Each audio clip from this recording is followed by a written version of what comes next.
Doraemon, আজ আবার জিয়ান আমাকে খুব বিরক্ত করেছে। আমি কিছুই করতে পারি না। চিন্তা করো না নোবিতা, আমার কাছে একটা মজার গ্যাজেট আছে। ডোরেমন, এই টুপিটা কি? এটা দেখতে তো আছি। এটা হলো জাদু অদৃশ্য টুপি। এটা পরলে কেউ তোমাকে দেখতে পারবে না। ওয়াও, আমি সত্যিই অদৃশ্য হয়ে গেছি। এখন কেউ আমাকে দেখতে পারবে না। আরে, আমার বলটা কোথায় গেল? এটা তো এখানেই ছিল। এটা খুব অদ্ভুত। মনে হচ্ছে এখানে কোনো ভূত আছে।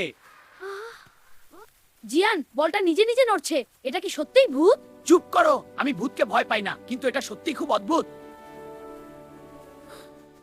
কে আমার কাঁধে হাত দিল? এখানে কেউ নেই কেন?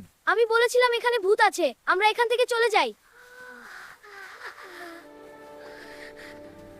এই কে আমাকে ধাক্কা দিল? বের হয়ে আসো।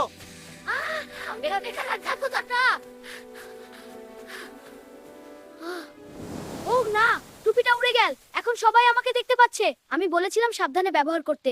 এখন আমাদের টুপিটা ফেরত আনতে হবে।